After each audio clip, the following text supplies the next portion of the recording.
tao po ay makita po natin na sa huling araw ay pasama ng pasama.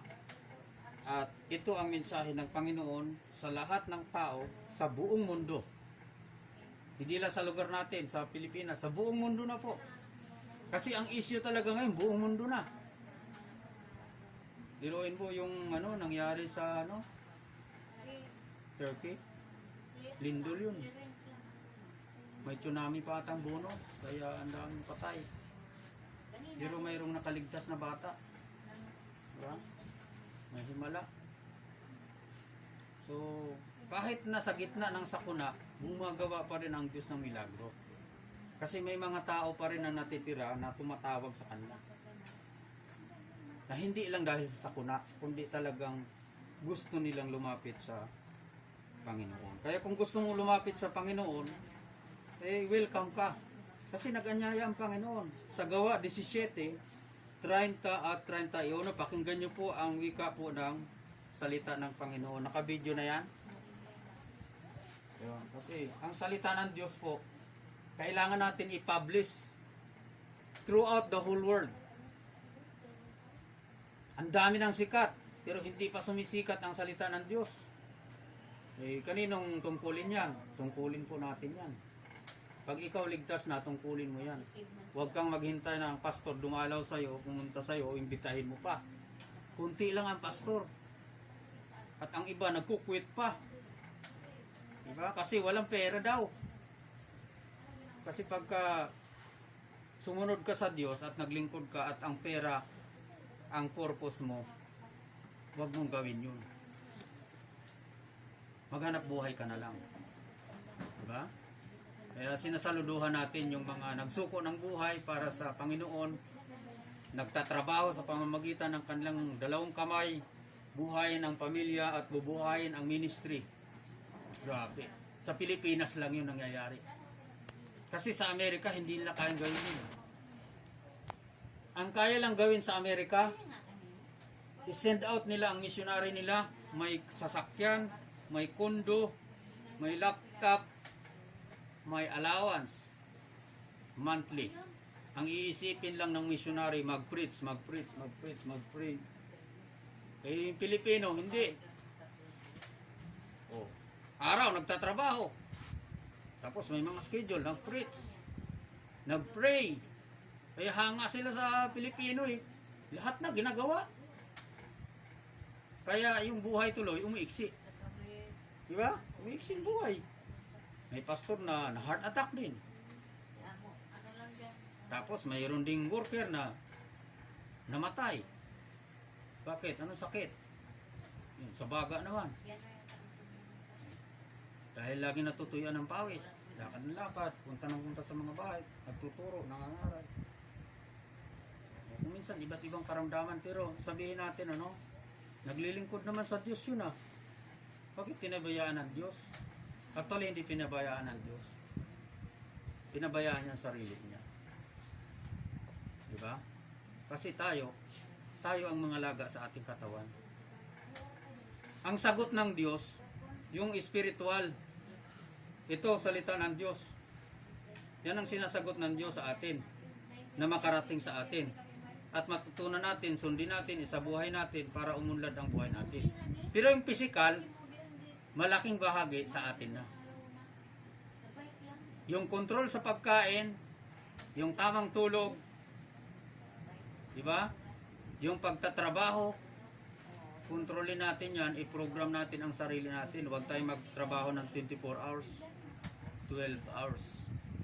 Ang 8 hours po, yan po ang tamang programa sa pag-work. Pero yung mga, sabi na natin, call center, puyatan, mahirap ang trabaho yan. Kaya malaking sahod yan kasi kalusugan ng nakataya dyan eh. Pero ito nakakalungkot. Kumikita ka man ng 1 milyon sa isang araw, pero trabaho ka ng trabaho 7 days a week, wala kang pahinga, naghihirap ka pa rin. Pag tanungin ka, wala kang pera. Yun lang nakikita mo. 7 days na eh. Bakit? Kasi walang blessing. Pag walang blessing, walang mangyayaring maganda. Lahat paubos. Lahat magugulat ka. Ka-hospital mo lang, niresitahan ka naman ng pang-maintenance. Tapos nag-maintenance ka nga, 2 beses ka lang pumalya. Ayo, natake ka na. O yung iba naman, umiinom naman pag may naramdaman lang. Pag may maintenance ka na, ano yun? Parang relihiyon yun. Diba? Maging deboto ka na dun sa maintenance mo. Kaya para maiwasan mo yung maintenance mo, maaga kang magdisiplina. Ano yung disiplina? Pagkain. Tamang pagkain. At ito po, kaya dinala ko sa inyo sapagkat ito ang tamang pagkain ng Espiritu. Kung kumakain ka araw-araw, pagkatapos hindi kumakain, ang Espiritu mo, physical lang ang pinifeed mo, magugulat ka na lang. Hindi pa natapos ang COVID sa Pilipinas, nagkasakit ka na sa utak. Yung iba tumatalo na lang, nagpapakamatay. Mental disorder na po yun eh. Yung nangyari sa Davao, sinunog yung apartment. Wala na sa sarili. Yung iba naman, gagawa ng krimen, magnanakaw. Papatayin yung kapwa na laman niyang maraming pera, kukunin yung pera. Kuha ng mga ari-arian. Kaya yan po ang ano ngayon, ang matindi ngayon na dumadapo sa ating mga kababayan. Kaya ang gobyerno po, hindi na nila kakayanin. Humingi na po sila ng tulong sa mga tao sa simbahan, mga pastor, pari, minister. Kasi hindi nila kakayanin. Wala silang maibigay na spiritual aspect. Puro lang programa lang magagawa nila. Maganda naman po yung temporary lang. Pero ito yung eternal word of God. Kaya ito yung mananatili. Mawala ka sa mundong ito, pero ang salita ng Diyos manatili pa rin. From generation to generation, ito po ay pinaparating ng Panginoon. Kaya walang maidadahilan ang tao sa Diyos. Ngayon, tingnan nyo, ano panawagan ng Diyos?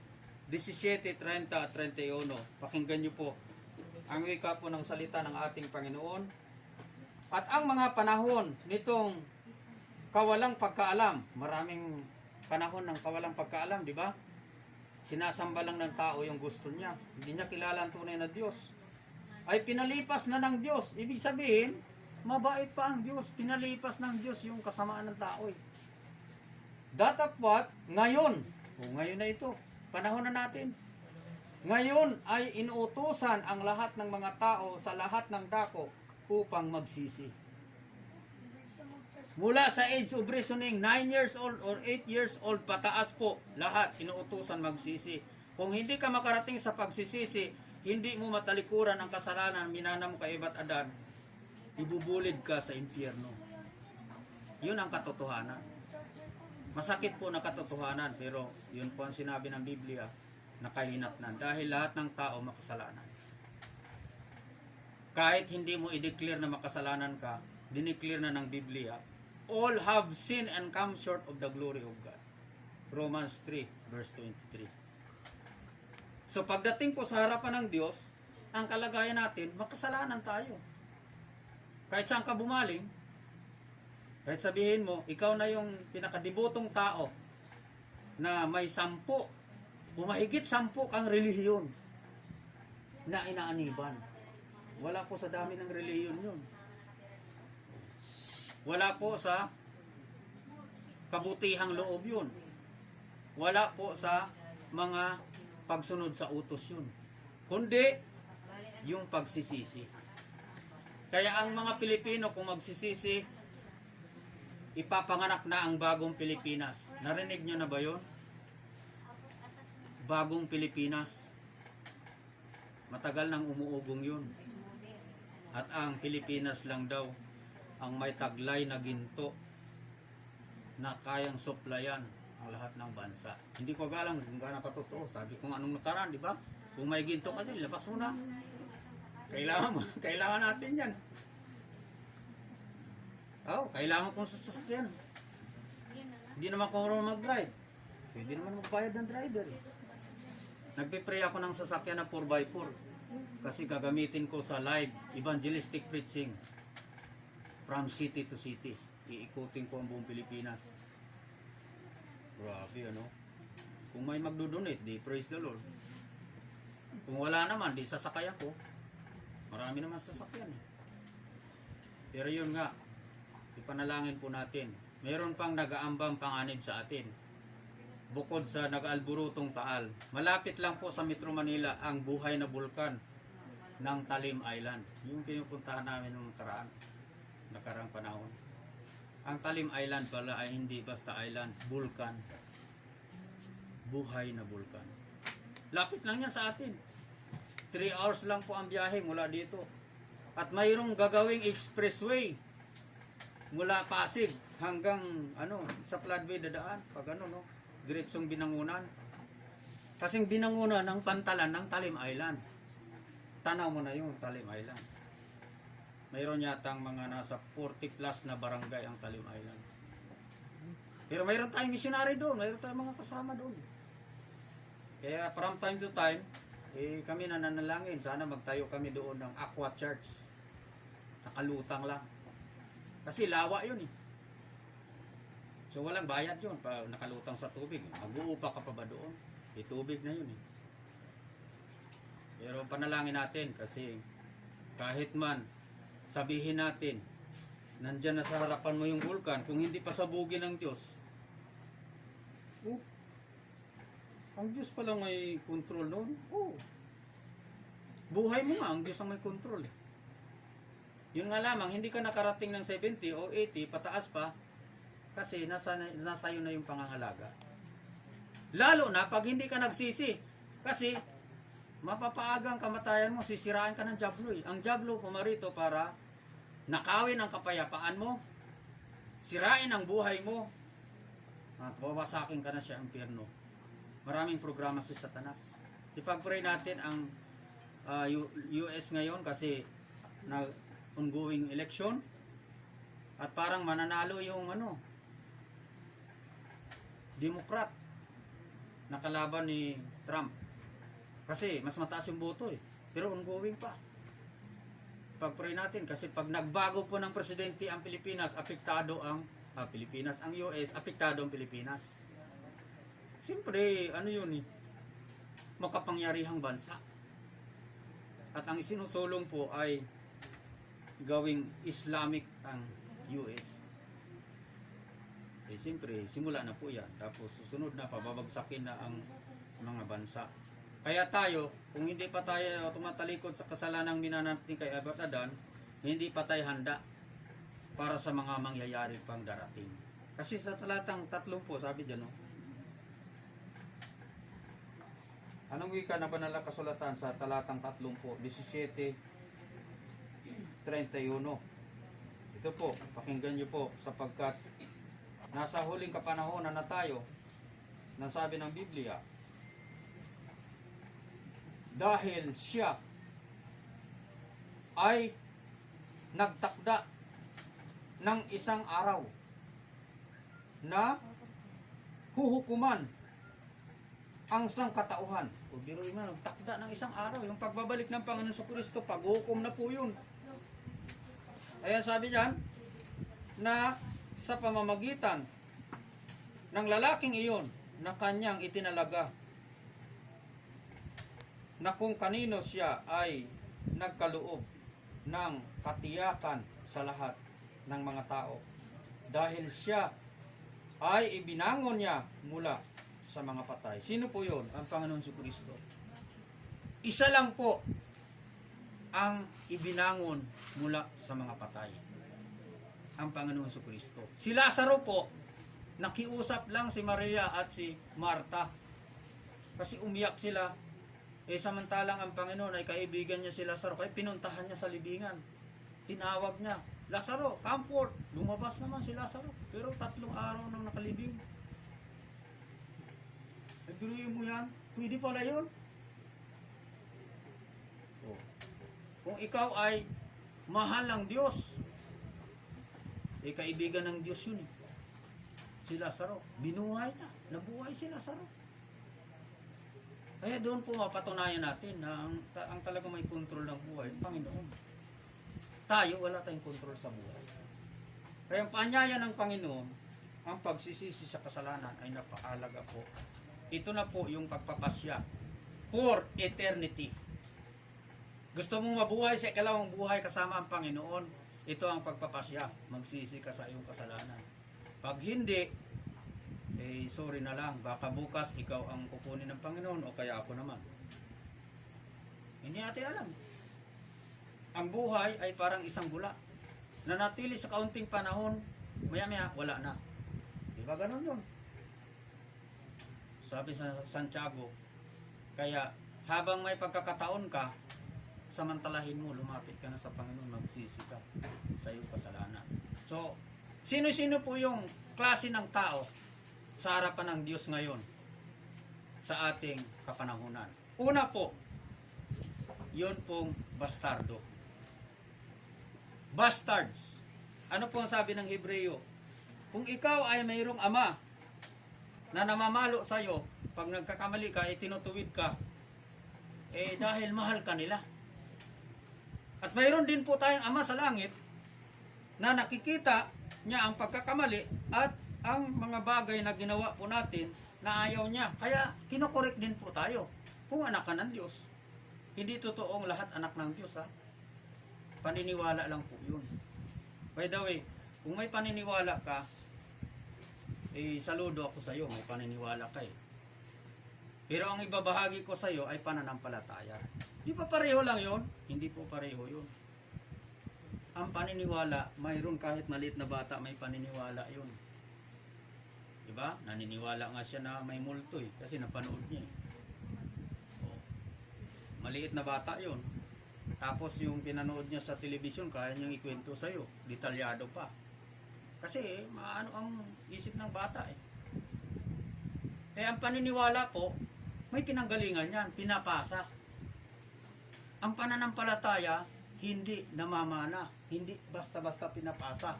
Ito ay bunga ng pakikinig ng salita ng Diyos sa Roma 10, talatang 17. Kaya kung makikinig ka ng salita ng Diyos, magkakaroon ka ng pananampalataya. Pero kung ayaw mo, hindi ka naman pilitin ng Diyos. Ako, ang approach ko ngayon ay very light lang. Kung kakausapin kita, kung gusto mong lumapit sa Panginoon, kung gusto mong ipanalangin kita, turuan kita ng salita ng Diyos. Kung ayaw mo naman, that's okay. Go ahead. Kasi ang akin naman ay gusto ng Diyos na mapabuti ka. Pero kung ayaw mo naman, hindi ka pipilitin ng Diyos. Amen? Hindi namimilit ang Diyos ang tao. Kaya tayo rin dapat, hindi tayo namimilit. Bigyan natin ng kalayaang magpasya. Pero sabihin natin, ngayon lang ito. Bukas kasi baka hindi na tayo magkita. O baka sa susunod na pagkakataon, hindi mo na ako makausap. Yung iba nga, di ba? Bigla na lang. Natumba. Nahilo. Yung pala, may sakit sa puso. Yung iba naman ay anemic. O, di ba? Yung anemic, madali ang gamutin nyo. Magano ka lang ng itlog. Tapos mga talbos. Para tumaas uli ang dugo. Pero ang pinakamabilis doon, yung tawa-tawa. Ba, anti-dengue, pakuluan mo lang. Gawin mo tea. Maraming mga remedy. Pero yon ay pinag-aaralan po yan. Hindi po yan basta-basta na sumasabi na lang sa isip natin. Pinag-aaralan po. Pero dito po sa sinasabi ng Biblia, sa talatang 4, kayo ay hindi pa lumalaban hanggang sa dumanak ang inyong dugo na nagpupunyagi laban sa kasalanan.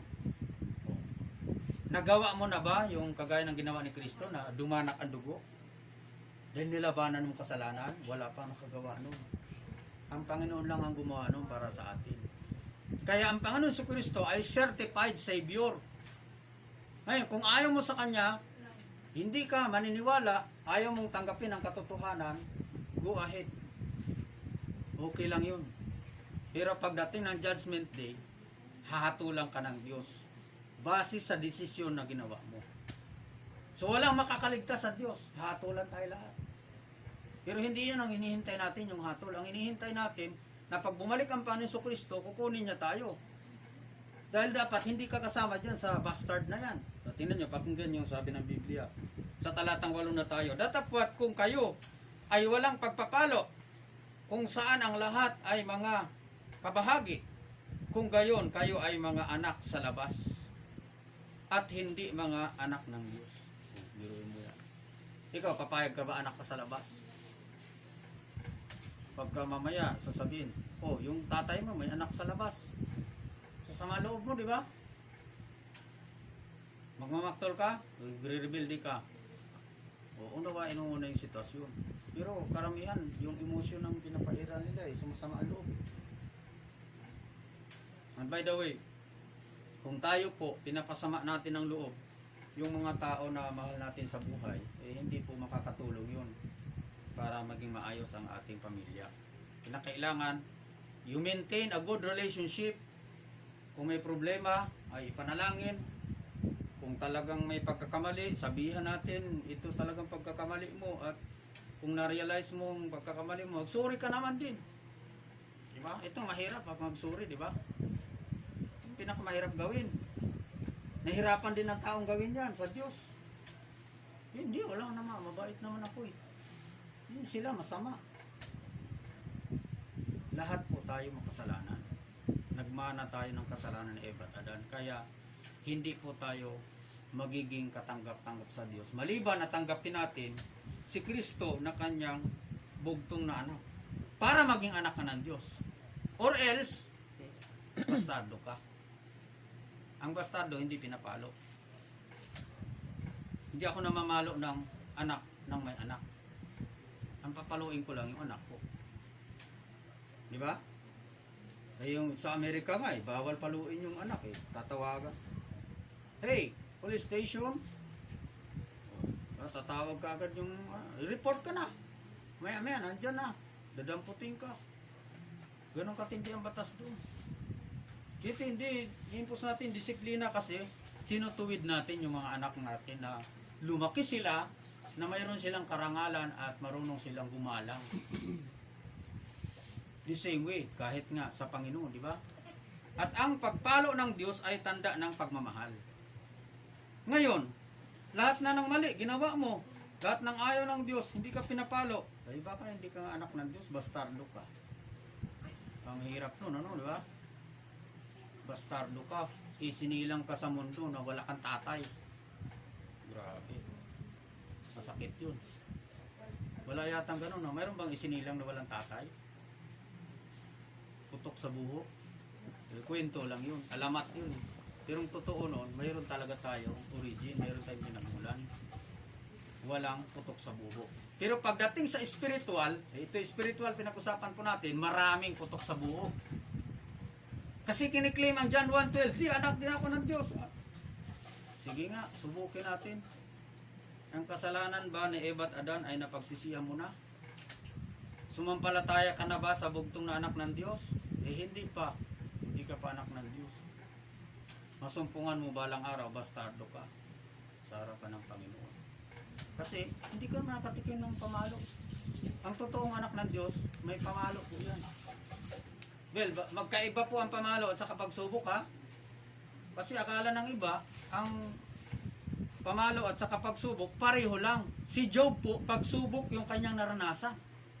Hindi siya pinalo ng Diyos, matuwid siya eh. Ginagawa niya yung kalooban ng Panginoon. Pero pag ikaw, gumawa ka ng kalooban mo, sinuway mo ang Diyos, papalawin ka talaga ng Diyos kasi anak ka ng Diyos. Ngayon, pag wala ka, hindi ka nakatikim ng pamalo, sabi ni Pablo, examine yourself. Suriin mo. Yung sabi ko nung nakaraan, sino makapagsasabing ligtas ka, pupunta ka sa langit? Hindi mo pwedeng ituro, hindi mo pwedeng sabihin. Ikaw mismo sa sarili mo, maranasan mo yung tunay na kaligtasan. Kasi ikaw yung nagsisi at sumampalataya, hindi yung ibang tao. Hindi mo pwedeng ituro ang iba. Hindi, niyaya kasi ako nito eh. Kaya ako nagkaganito eh. Mga barkada mo sasabihin, hindi ganun. Pagharap mo sa Panginoon, ikaw ang magsasalita, ikaw ang mananagot pag tinanong ka ng Panginoon. Anong ginawa mo? Anong desisyon mo? Kaya, dapat huwag tayong maging ganito, bastardo. Hindi pala tayo. Aspiring ka lang, Kristiyano, aspiring ka kasi may religion ka, pero pagdating pala ng oras, ay hindi ka pala tunay na anak ng Diyos. Kasi ang tunay na anak ng Diyos ay binigyan ng buhay na walang hanggan. May palatandaan po, may tatak pa ng banal na Espiritu.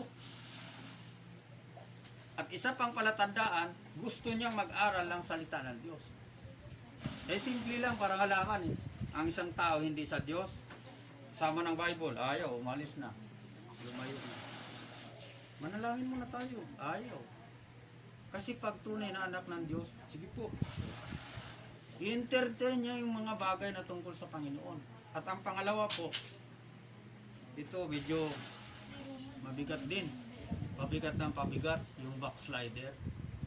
Una yung bastard. Pangalawa, backslider.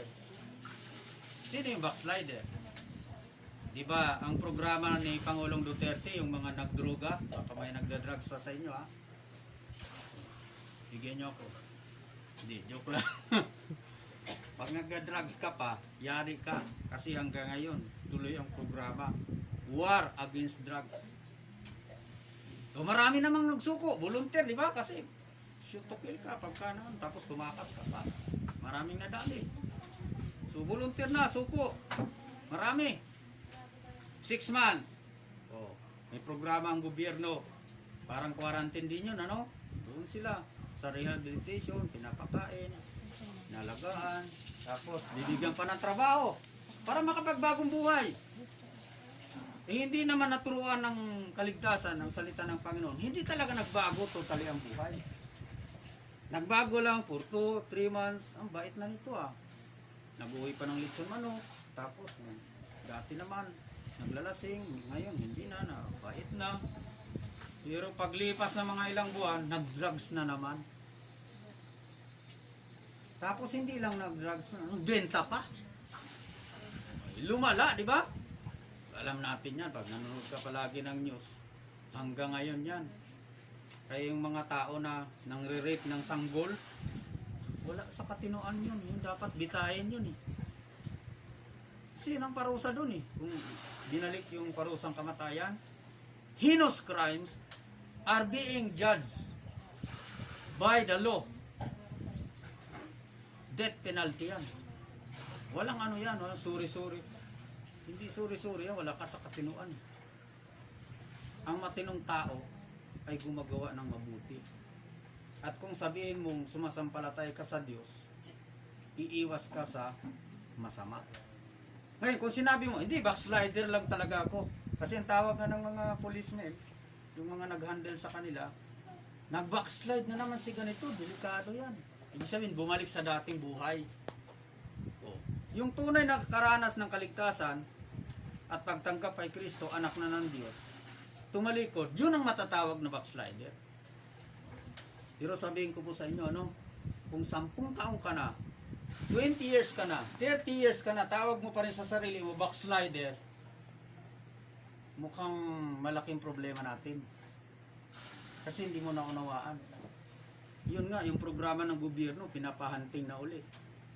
Yung mga bumalik sa dati. Wala pang taon yun. Eh ikaw, 10 taon na, tawag mo pa rin, backslider. Medyo masakit, ano? Kung totoo ka talaga ligtas, magbalik loob ka. Kasi backslider ka nga. Anak ka ng Diyos. Nasisira ang pangalan ng Panginoon, ang testimony ng church, pati pa pamilya mo. Ang reputasyon mahalaga sa atin, di ba?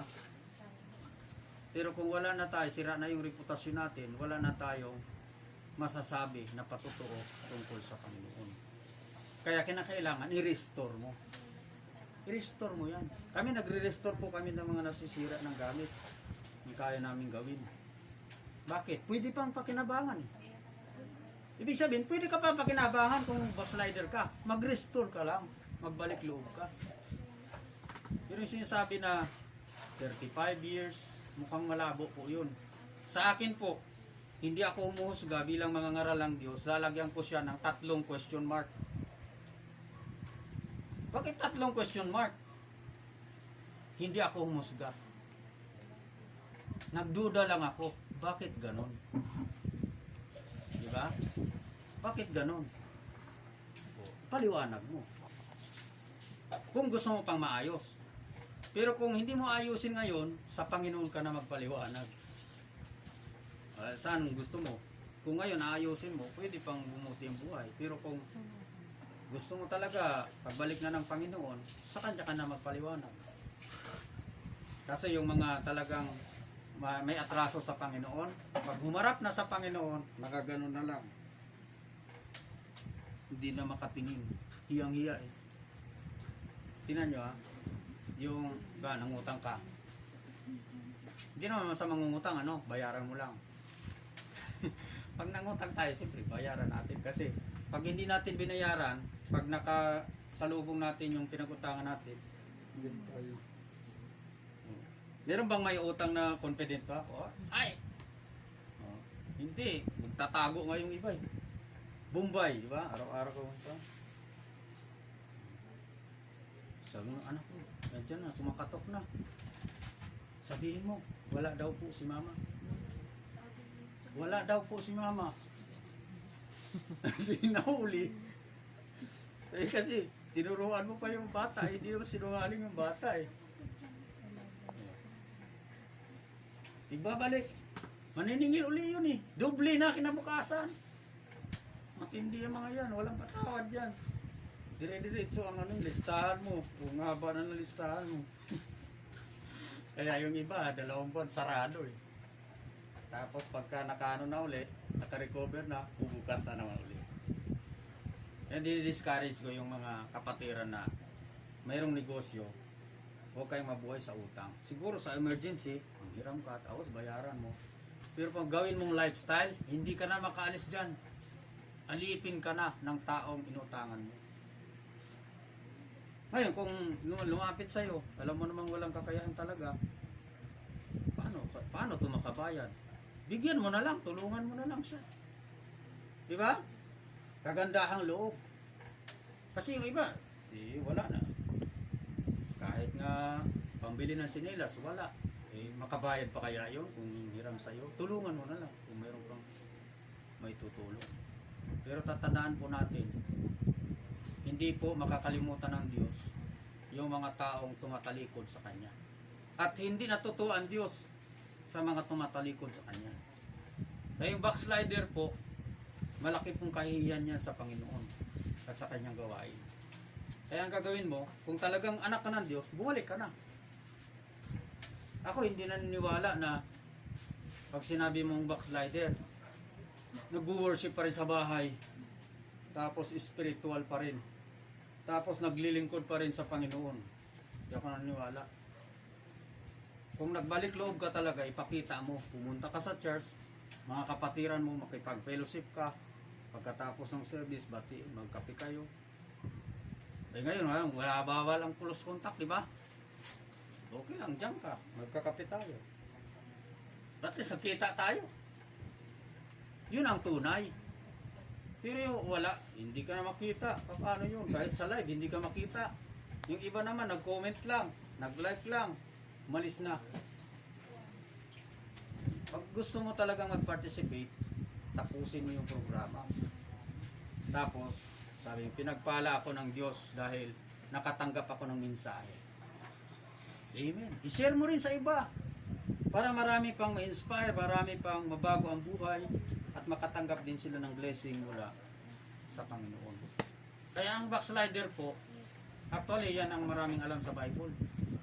Tanungin mo, sino ang asawa ni Moises? Sino pinakamatandang tao sa Bible? Alam po yan? Nandyan lang yan. Basahin mo lang yan. Nandyan lang naman sa Bible. Maraming alam yan. Kaya ako hindi na naging-pagdebate. Pag maraming alam sa Bible, okay. Diba? See you in the church. See you sa prayer natin. Kung may alam ka talaga, dapat makikita ka. Kasi ang Diyos natin, hindi nakikita. Tapos ikaw, hindi ka pa nakikita. Parang mas malala tayo, no? Ang Diyos ay espiritu, hindi nakikita. Tapos ikaw naman ayaw mong pakita. Paano nila malalaman? Ang taong gusto niya to see is to believe, di ba? Ayaw niya ng walang nakikitang ebidensya. Kaya para makita ang ebidensya, sabihin mo talagang nanlamig lang ako, tumalikod lang ako, magbalik loob na ako sa Panginoon. Pumunta ka sa church, hindi pag birthday mo lang, hindi dahil kinasal ka. 3 lang daw yung pasok ng simbahan ng tao. Yung birthday, ayun, yung sinilang pala. Sinilang, birthday, tapos, ano pa? Patay. Nung namatay. Kailangan ba talagang pasok pa? Papasok ko na ito bukas. Yun po, tradisyonal lang. Malayo po ang aral ng Biblia sa tradisyon. Kaya tayo, sa mga matatanda, ginagalang ko kayo. Mga tito, tita. Oh. Siyempre, may respeto. Kay daddy nga, nirespeto ko. Nagkausap pa kami bago siya inatake ng gabi. Diyan, oh, sa mga halamanan dyan. Tinignan niya pa yung halaman niya. Tapos kinuwento niya yung tungkol sa tradisyon. Tungkol sa albularyo. By the way, 2 uri po yan, ha. Baka magkamali kayo. Albularyo, hindi sa Diyos. Herbularyo, pwede sa atin. Bakit ang gamit mga dahon-dahon? Yung mga halaman, kagaya ng mga inaalagaan kong halaman. Walang orasyon. Hindi nag-aalay ng puting manok at isang pundador. Hindi ganon. Di ba? Tradisyon yun eh. Wala na tayo doon. Magastos yun. Aalipinin tayo habang buhay kang gagawin mo yun eh. Dito na tayo sa bagong buhay. Ang pinakagastusan natin dito, yung siguradong may pakinabang. Kaya pag anak ka na ng Diyos, hindi ka masyadong maluho, hindi ka masyadong magastos. Kasi alam mo, ito dapat gamitin ng tama. Pero yung hindi ka pa sa pananampalataya sa Diyos, ang dami mo. Nako. Siguro pagka traditional tayo, hindi lang yan.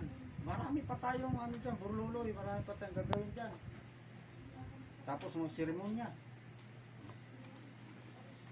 Bukas may seremonya pa tayo. Sabi ko na doon na lang sa huling hantungan. Kunting salita ng Diyos, tapos magpaalam na yung mga pamilya, malalapit na kamag-anak. May mga tradisyon pang gagawin. Bahala kayo. Mga matatanda, kasi hindi na po ako tradisyonal. Mula sa akin, kasi ako kung panganay. Tama ba? Baka nanaginip ako eh. Oh. Akong pinakapanganay na pamangkin. Kasi galing din sa panganay na kapatid. So, sana, mula sa akin, ito na. Kasi, alam mga matatanda, mayroon pa talagang aftershock yan eh. Pero mula na sa akin, pababa, generation, dapat wala na mapunta sa impyerno ha. Okay, magtuturo. Ikaw, hindi mo sinabihan eh. Hindi. Nakarinig ka na. Bakit napahamak ka pa? Pinili mo yan. Pinili mo yan. Ngayon, yung mga tita natin, yung mga katandaan na born again na rin sa Panginoon na. Naku, born again pala kayo eh. Kamali yata ako, nakinig pa ako dyan. Pag sinabing born again, hindi po religion. Ang born again ay personal experience. Sabi ng Bible, except a man be born again, he cannot see the kingdom of God. Hindi ka makakapunta sa langit pag hindi ka na born again. Kaya ang lahat ng paniniwala ay dapat makarating sa born again. Ano yun? Oh, hallelujah. Hindi ganun. Mababaw na pangunawa. Sabi ng Biblia sa Juan 3, talatang 5, huwag kang mamangha. Kailangan ng taong maipanganak na muli. Kailan ka pinanganak? Hindi alam. Hindi, sineselebrate pa nga yun. Di ba? Ako alam kung kapanganakan ko. Yan, siniselebrate yan eh. Pero sa atin mga traditional sa probinsya, no? Parang itlog lang yata o kaya katay lang ng Hindi manok. naman nagsiselebrate, matanda na. Hindi, mag-celebrate tayo. Ako nga, mag-celebrate ako. Lapit na eh. December, November 12. Malapit na. Celebrate. Bakit hindi ka mag-celebrate? Hindi, walang panghanda. Hindi, bumili ka. Bumili ka ng cake, lagyan mo ang kandila, kumanta ka mag-isa mo. Naka-live ka. Happy birthday to me. Di ba? Masaya. Sinicelebrate mo yung buhay. Yung iba, sa sobrang bigat, problema at bagot, wala na, hindi na. Try to celebrate. Bigyan mo naman ng importansya yung buhay na binigay ng Panginoon. Di ba? Ito, tanong ko sa inyo, sino nag-celebrate ng kamatayan? Nagsiselebrate ba kayong kamatayan? Nagdidiwang kayo? Lahat pagka mayroong namatay, nalulungkot. Pero bakit kayo tumatawa? Di ba? Sinong nagbibigay ng joy? In the midst of crisis or in the midst of death. Di ba dapat mourning? Dapat malulungkot. Yung mga Chinese nga, nagbabayad pa ng umiiyak eh. Nagbabayad pa. Ayaw nilang umiiyak. Mamalas daw yun. Yung umiiyak sila mismo pamilya, hindi. Magbabayad sila ng pag-iyak. Grabe ano? Kaya tayo, hindi na natin ginagawa yun. Bakit? Masarap mabuhay. Ngayon, yung mamatay, talagang alam natin, tinakda na ng Diyos yun. Pero yung huhukuman ka ng Diyos na mapunta ka sa impyerno, ay hindi dapat yung mangyari sa atin. Kasi dapat na born in the spirit ka. Ang isang tao minsan lang pinanganak, 2 beses mamamatay. Kaya kailangan mong ipanganak na muli sa espiritu para makita mo at makapasok ka sa langit. Pag namatay ka na sa pisikal. Si Daddy kaya, sino magtuturo na mapapasok siya sa langit? Meron? Dalawin ka mamayang gabi. Joke lang. Yung paniniwala po, yung tradisyon na naman yun. Pagka pumikit na ang mata mo at nagpantay na ang paa mo, wala na yun, wala nang buhay. Bumalik na sa Panginoon. Kasing may-ari ng buhay ang Panginoon. Hindi magliliwalay dito sa lupa at mamimisita muna. Dong, abrigo dong. Sabi na, ito ng anak na to, rebelde.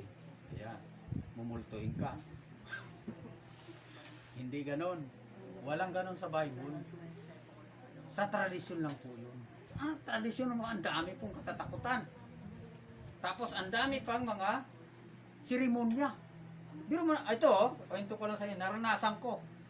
Sinama ako ng kaibigan ko sa Quezon, Infanta Quezon, dahil namatay yung isa sa mga kamag-anak ng misis niya. Lamay-lamay din kami doon. Siyempre, usual. Yung alam naman, pag mga, mayroong mga patimpalak, mga palaro, mga pasugal, marami silang ginagawa. Tapos, nangaral ako. Mabuti naman at tumanggap yung mga kamag-anak. Pero ito na, ililibing na. Naku, kahabang prosesyon, lakad eh. Lakad lang sa probinsya, di ba? Alam mo, ang haba, pagod-pagod. Traffic pa. Kasi maliit lang yung daanan eh. Pero bago makarating doon sa idaan mo sa simbahan. Lahat ng namamatay daw doon. Ang mga probinsya, dadaan sa church. Papasok. Tapos nagseremonya. Alam mo ang seremonya? Ito nga, 3 oras ata. 4 na oras. Nantok na nga kami ng kaibigan ko. Nagkukwentuhan lang kami doon. Hindi nga pwedeng pumasok. Kasi pag papasukin mo ang pastor sa ganon, mangaral kami. Hindi mo papasukin. Kasi trabaho namin yun. Trabaho ang pangangaral eh. Kaya doon lang kami, naghintay kami. Ang tagal-tagal. Tapos inabot na ng hapon bago nakabalik. Pagod na pagod. Pati mga matatanda, naglalakad. Kasi nga, tradisyon yun. So, sa atin hindi na gano'n, di ba? Simple lang. Isa, paalam kayo, isa-isa. natural naman na umiyak. Diba? Ang luha naman ay simbolo ng respeto, pagpapahalaga sa mahal natin sa buhay. Pero siyempre, ang lahat ng tao ay makakaranas ng kamatayan. Ngayon sasabihin nila, ako, may susunod. Siyempre, may susunod talaga.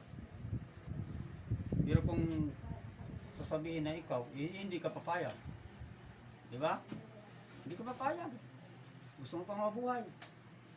So, para mabuhay ka, at sa ikalawang buhay, mabuhay ka pa, kasi may ikalawang buhay.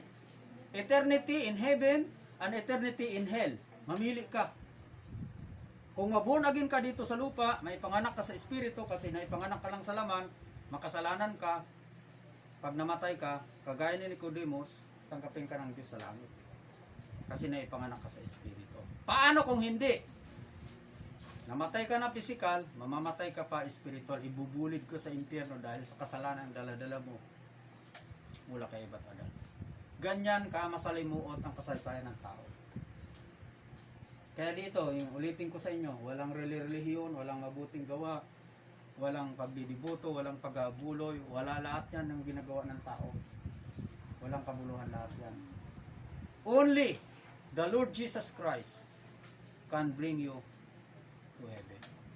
Kaya kung maipanganak ka na muli, isang beses ka na lang mamamatay. Physical. Kaya kung sino makapagsasabi na papasok ka sa langit, ikaw lang din. Ikaw, mag-decide ka. Kung hindi mo alam ngayon, tiyakin mo na. At ililid kita sa prayer kung gusto mo. Kung gusto mo naman, gumawa ka ng sarili mong panalangin, pero hindi yung panalangin na Our Father. Hindi ka makakarating sa langit nun eh. Our Father which art in heaven. Panalangin nyo ng mga Pariseo, mga taong dibuto sa tradisyon at sa paniniwala, hindi sa Diyos. Ang panalangin na pagtawag sa pangalan ng Panginoon para ikaw maligtas, galing dito sa puso. Anong laman? Nagsisisi ka sa iyong kasalanan at sumasampalataya para may panganak kang muli at makapasok ka sa kaharian ng Diyos. Walang papasok sa kaharian ng Diyos na makasalanan. Hindi pala tayo qualified lahat. Kung magsisi ka na at tanggapin mo ang buhay na walang hanggan na inaalok ni Kristo, pwede ka nang makapasok. Kasi sabi ng Panginoon, Jesus said, I am the way, the truth, and the life. No man cometh unto the Father but by me.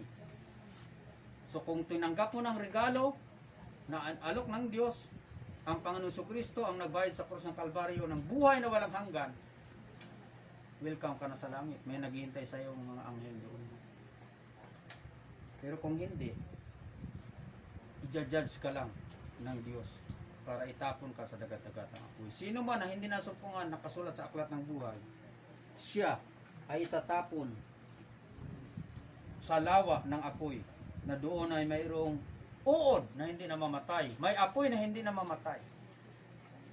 Just imagine, ang impyerno, hindi kagaya ng apoy na nakikita nyo. Namamatay yan. Ang apoy sa impyerno hindi namamatay. Kaya habang buhay kang magdurusa. Just imagine, ngayon pa lang, pinagpapasyahan mo na ang pangwalang hanggang buhay mo. Kung sa Panginoon ka ba o sa lugar ng kapahamakan. Kaya ang huling bahagi sa aklat ng ikalawang Pedro, God is not willing that any should perish, but that all should come to repentance. Walang ginusto ng Diyos na mapahamak. Gusto ba ng Diyos na sa lumang panahon, yung mga tao na nabuhay sa panahon ni Noah ay lunurin sa pamamagitan ng baha? Walang gusto ang Diyos na ganon. Sila ang may gusto nun. Kaya nga nagpagawa ang Diyos ng napakalaking arko kay Noah para iligtas ang sangkatauhan. Anong ginawa ng sangkatauhan? Wala. Hindi ulan. Walang baha. Hindi totoo yung Diyos mo, Noah. Hindi yan. Kabaliwan yan. Nangangaral ka dyan. Halika dito. Magsaya tayo. Dumating ang pag-uukom ng Diyos. Huli na. Nung isinara na yung pintuan ng arko at nakapasok na ang buong pamilya ni Noah, pati ang mga tagdadalawang pares na lahat ng uri ng hayop to preserve the creation of God.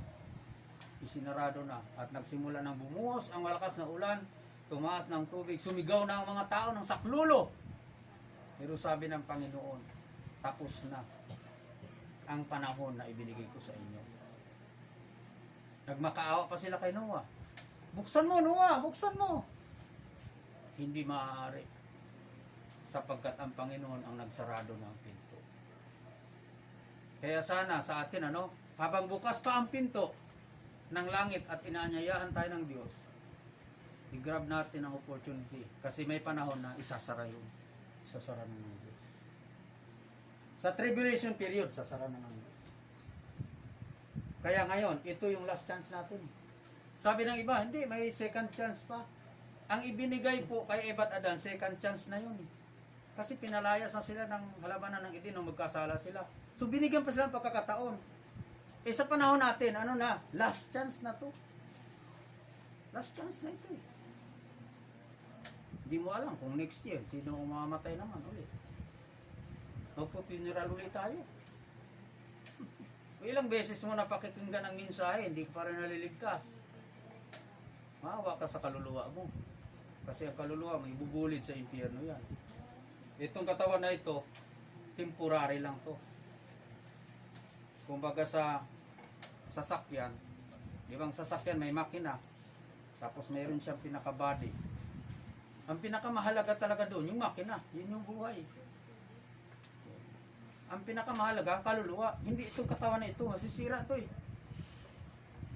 Aalis din tayo dito. At sana pag umalis ka na sa katawan na ito, sa piling ka ng Panginoon. Kung hindi ka na born again, hindi ka sa piling ng Panginoon. Doon ka sa dagat-dagatang apoy.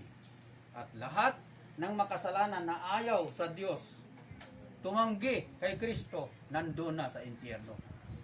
Ngayon, sa mga sandaling ito, ay sumisigaw pa rin ang mayaman ng saklolo. Susunod ka pa ba doon? Kasi sinayang niyang pagkakataon na makilala ang Panginoon. Busy kasi siya eh. At sabihin ko po sa inyo, mayroon din naman, marami ding mahirap, hindi lang mayaman. Marami ding mahirap na mapupunta sa impyerno. Bakit? Sinisisi nila ang Diyos. Kung may Diyos, bakit may pandemic? Nasaan daw ang Diyos? Yung sumabog yung...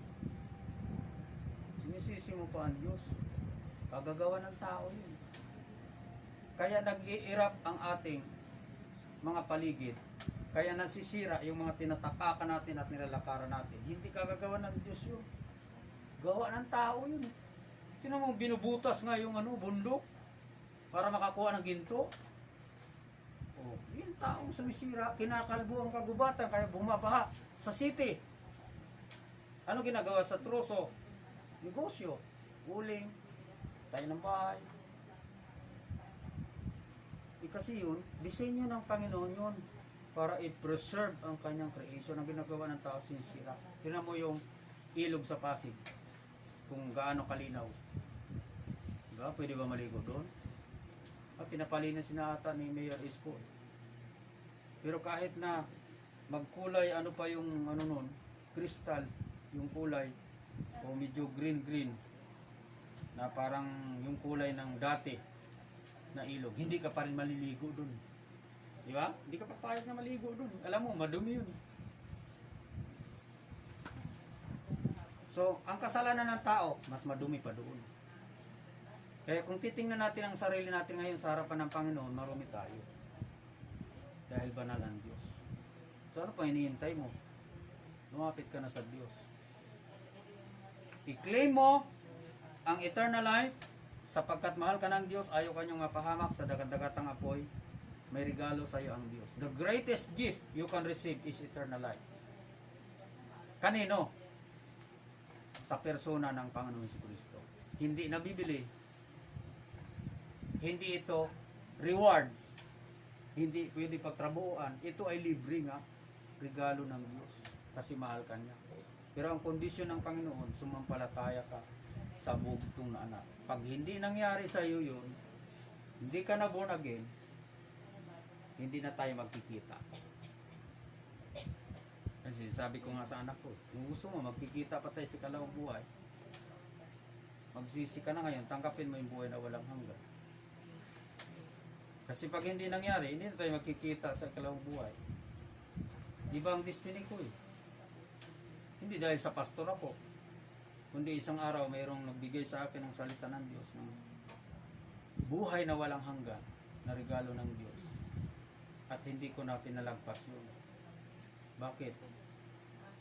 Yun ang gusto ng Diyos. Yun ang kalooban ng Diyos sa tao. Pag hindi mo narating yun, wala ka sa kalooban ng Diyos. Pagdating ng paghuhukom, sa impyerno ka na pupulutin. Wala nang chance. Hindi, makikiusap na lang ako kay San Pedro. Hindi ganun. Walang aral na ganun ang Biblia. Hindi, malakas naman ako kay Virgin Maria. Hindi ganun. Yung mga tinatawagan ng tao, hindi po yun otorisado sa langit. Isa lang ang otorisado sa langit. Si Kristo, ang bugtong na anak ng Diyos. Kaya kung wala kang Kristo sa iyong puso, hindi ka pwede sa langit. Kaya alam natin, di ba? Tayo, dibuto na tayo. Tiyakin mo ang pagiging dibuto mo. Tunay kang anak ng Diyos, hindi ka bastardo. At kung nag-backslide ka man, nagpaplano ka na mabalik ka na sa Panginoon. Kasi, delikado, baka bumalik na ang Panginoon bukas, abutan ka pa. Na ganyan. Diba? Pagdating ng rewarding time, mapapahiya ka talaga sa Panginoon. Kasi mananagot pa rin tayo. Pero ito ang pinakadakilang milagro, yung ma-born again. Yung maipanganak ka sa Espiritu. Hindi mapag-aaralan ng siyensya, hindi maimbento, hindi kaya gawin ng tao. Diyos lang ang makakagawa na maipanganak ka sa Espiritu. Pero hinihintay ka niya, ikaw ang magde-decide. Choose to be in heaven. Or, Satan will take you in hell. Si Satanas naghihintay lang. Pero ang Diyos, bumaba talaga dito sa lupa ang Panginoon sa Kristo, ang kanyang bugtong na anak para ikaw ay suyuin, para ipadama sa iyo ang kanyang pag-ibig. Ngayon, nasa iyo na lang ang desisyon. Tayo po ay pumikit at nais kong magbigay ng maiksing paanyaya. Kung sa puso natin talagang alam natin na may paniniwala tayo pero hindi pa tayo na ipanganak sa Espiritu, wala pa rin buhay na walang hanggan. Ibig sabihin, wala kang kaligtasan. Pag namatay ka, diretso sa impyerno ang kaluluwa mo. Wala namang gusto na magdusa doon. Pero, yan ay pinili mo. Walang nagpapasyan yan, ikaw. So ngayong gabing ito, magpasya po tayo para sa kaligtasan ng ating kaluluwa. Mayroon po sa ating kalagitnaan, kung napakinggan nyo naman ang mahusay, ang salita ng Panginoon, ngayon ang araw ng kaligtasan. Hindi ko alam kung makikita pa tayo muli o bukas isa sa atin ay kukunin ng Panginoon. Wala pong nakakaalam. Pero dapat tiyakin mo na ngayon kasi buhay ka pa eh. Huwag mong hintayin. Nabawian ka ng buhay, saka ka lang magpapasya. Wala na po, huli na ang lahat. So bago mahuli ang lahat, nawa ay magpasya po tayo. Mayroon po ba sa ating kalagitnaan habang tayo nakapikit, nakayupo tayo? Pag ikaw ay tunay na anak ng Diyos, manalangin ka. Pag ikaw naman ay backslider, of course, siyempre, makipagkasundo ka na sa Panginoon. Magsisi ka na, magbalik loob. Kung hindi ka pa na born again, ito ang tamang oras, tamang araw ng pagpasyahan mo na ipanganak ka sa Espiritu para makarating ka sa kaharian ng Diyos. Meron po ba sa ating kalagitnaan? I want to be born again. I want to be in heaven someday. Gusto ko yan. Kasi gusto rin ng Diyos yan. Meron po ba sa ating kalagitnaan? May magtataas ng kamay. Papanalangin ko kayo. Huwag kayong mahiya. Kaligtasan mo ang nakasalalay dito, hindi kaligtasan ng kapwa mo. Kasi hindi natin alam. Ano pang dilubyo, ano pang sakuna, ano pang mga mangyayari sa mga susunod na panahon. Dapat handa ka na. Ang sakit po, kayang gawa ng lunas. Pero ang kasalanan, isa lang ang lunas, ang Panginoon Jesucristo. Ang dugo ng Panginoon Jesucristo na binubuo sa krus ng Kalbaryo ay sapat na para mapatawad ka. Pero hinihintay ka niya na magpasya. Hindi siyang magpapasya sa kaligtasan mo. Ikaw. Meron po ba sa ating kalagitnaan, sa mga younger generation, sa ating mga bisita, wag po kayong mahiya kasi lahat po tayo mamamatay. Isang araw harap po tayo sa Panginoon. Kung mayroon po sa inyo na hindi nakakatiyak ng kaligtasan, gusto mong matanggap ang buhay na walang hanggan, ito naman ay regalo ng Diyos. Gawin mo na ito ngayon. Sino mang tumawag sa pangalan ng Panginoon ay maliligtas. So gusto ko pong manalangin, at ito po ay very personal, intentional na panalangin. Kung kayo po ay nagnanais na maipanganak na muli para makapasok sa kaharian ng Diyos, at ito lang po ang paraan, magsisi at sumampalataya kay Kristo. Sundin niyo po ang panalangin na ito. Gaano man kahina o kalakas ang pagbuka ng inyong bibig, kahit nasa puso, maririnig ng Diyos kung totoo na lumalapit ka sa Kanya. Ito po ang panalangin. Maaari niyo pong sundin ang panalangin ito. Dakilang Diyos, salamat po sa iyong pag-ibig. Ibinigay mo si Kristo na pambayad sa aking kasalanan. At na-realize ko, hindi ko kayang iligtas ang aking sarili. Iligtas mo po ako sa tiyak na kapahamakan. Sa mga sandaling ito, tinatanggap ko ang regalo na buhay na walang hanggan sa pamamagitan ng pananampalataya kay Kristo. Salamat po sa iyong pagliligtas. At sa buhay na walang hanggan, na isang araw mararanasan ko sa piling mo, O Diyos, sapagkat ikaw ay nagnanais sa sangkatauhan na walang sino mang mapahamak kundi ang lahat makarating sa pagsisisi at magtamo ng buhay na walang hanggan. Maraming salamat po sa pangalan ni Jesus. Amen. Patuloy tayong manalangin. Ito'y panalangin na lang po ng pagbibigay po ng pamamagitan sa Diyos para sa mga pamilya na mga naulila at mga nagmamahal, mga kamag-anak. Kailangan din po nating manalangin sapagkat tayo po ay malayo po ang tatahakin at marami pa tayong kakaharapin ng mga pagsubok sa buhay. Dakilang Diyos, maraming salamat po na ang buhay namin ay pinahiram mo para gamitin ng tama at ipaglingkod sa inyo, Panginoon. Hindi namin maaaring ipagmalaki ang bukas. Kami ay umaasa lamang sa inyo. Hindi namin kaya ang lahat ng mga pagsubok at mga problema, mga pangangailangan sa mundong ito. Kaya nilalapit namin ang aming mga sarili, lalo na ang pamilya ng Minggito, pamilya ng Libradilla, ang pamilya ng Labrador, mga pamilya po, O Diyos, de Los Santos, at ang iba pa, Panginoon. Alam namin, iba na rin ang mga apelyido ng iba naming mga relatives, kamag-anakan. Provide comfort, O Lord, at higit sa lahat, yun pong kaligtasan, sapagkat ito po ang pinakamahalaga sa lahat, na mapaghandaan po namin, O Diyos, ang ikalawang buhay. Provide nyo po ang blessing na kailangan ng pamilya, lalo na nalalapit na rin ang pagtatapos ng lamay na ito. At bukas po, Diyos, ay ninanais namin na kami ay may lakas upang harapin ang katotohanan ng buhay.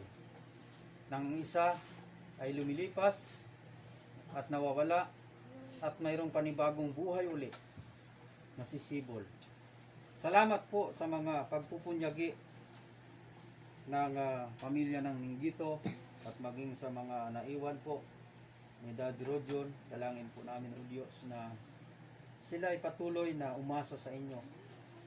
Ang iyong kalinga, ang iyong kabutihan ay patuloy nilang maranasan, Panginoon, at naway maisabuhay namin ang buhay namin dito sa lupa nakapakipakinabang at walang anumang masayang na pagkakataon sa aming buhay, Panginoon. Pinupuri ka po namin at pinasalamatan sa gabing ito, maging sa aming mga panauhin, mga kaibigan, kapitbahay, at mga kamag-anakan, O Diyos, mga kababayan. Dalangin po namin, you bless the whole nation of the Philippines, that the gospel will be published and throughout the whole world. Bless the missionaries, the preachers, the evangelists who are propagating the gospel, even in social media, Panginoon. Dalangin po namin na hindi kami mahadlangan at ipagkalob niyo po ang desire ng aming puso na maglingkod ng tapat sa inyo. Purihin ka, Panginoon. Bigyan niyo po kami ng magandang kalusugan at ilayo niyo rin kami, Panginoon, sa mga masasamang loob. Napakarami po nangyayari ngayon sa aming paligid. Kaya't kulang ang aming pag-iingat. Kailangan namin, O Diyos, ang protection mula sa inyo. Sa mga maglalakbay pa, kayo po ang mag-iingat na makarating sila sa kanilang mga destination after this gathering at maging maayos po ang aming buhay, Panginoon. Salamat po sa pagtugon mo sa aming panalangin at sa patuloy na pag-agapay sa aming buhay, Panginoon. Ito po ay aming dalangin sa pangalan ng Panginoong Jesus. Amen. Amen. Purihin po ang pangalan ng Panginoon. Magandang gabi po sa bawat isa.